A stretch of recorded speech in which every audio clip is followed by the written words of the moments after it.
Welcome back. It's time now for Top Story. And trailed by an undercover police, Burma's pro-democracy leader Aung San Suu Kyi is attempting to keep a low profile this week as she continues a countryside visit that's testing the patience of the military-backed government. It's the first time since her release from house arrest that she's left Rangoon. While she's not conducting any political activities while visiting her son, the trip is seen as a test of the limits to her freedom ahead of a planned political tour later this month.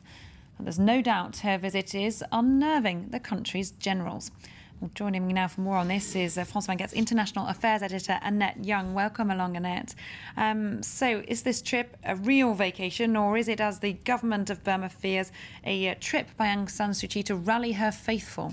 Well, the fact of the matter is where she's gone. She's gone to Bangan, an ancient city. It's about 690 kilometres north of Rangoon. It's renowned for its Buddhist temples. It's also where she's visiting her son. Being Aung San Suu Kyi, and I mean, she's extraordinary in this. She's very low-key. She's very resolutely testing the patience of the administration, but she's insisting at the same time that she's not going to be holding any political rallies.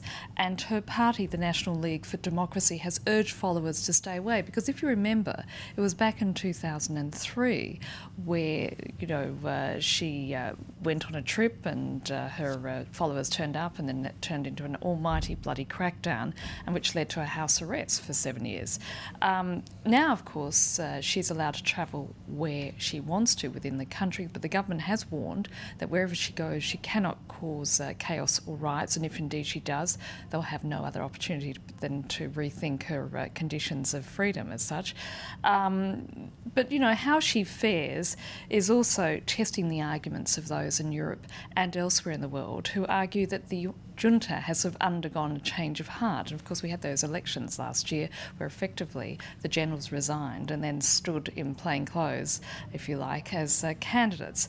But she keeps insisting that this is not a campaign trip but a contact trip, enabled to keep in touch with the Burmese people.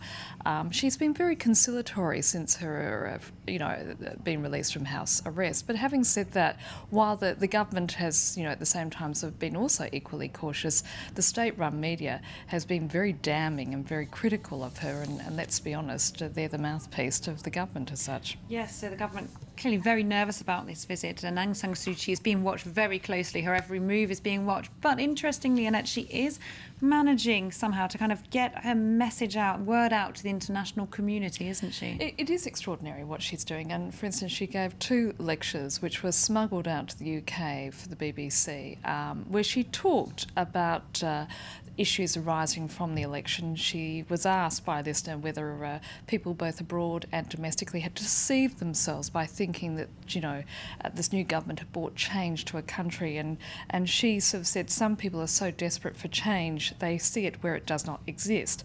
And actually went as far as to say she can't really see any changes as such. She also compared developments in Burma to the Arab Spring protests in the Middle East. And she said that those uprisings were inspiration for her people, which no doubt is making those generals and those who are no longer generals but now in the government somewhat nervous, because the last thing they want is a massive civilian uprising. OK, very briefly, if you can, Annette, we've talked about change in Burma with those elections. Is that real change, or is this just a cover-up? Well, this is it. I mean, and also the argument is, is a little reform better than no reform at all? I mean, while Aung San Suu Kyi has absolutely no choice but to tread very softly, some commentators argue that that doesn't hold true of foreign governments, and there has been a sort of a rethink as such, where we've had a stream of foreign politicians and dignitaries visit the country recently.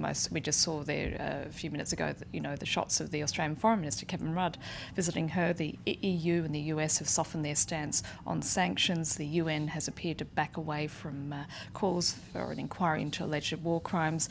But, at the end of the day, the fact is the regime is still in place, and at some point, as far as those who want reform, the only reform that's good enough for them is complete, utter change in terms of democracy, the need for greater democratic reform as such. Well, that would be a big change indeed. Thank you very much indeed, Annette Young, our International Affairs Editor, for taking us through today's top story.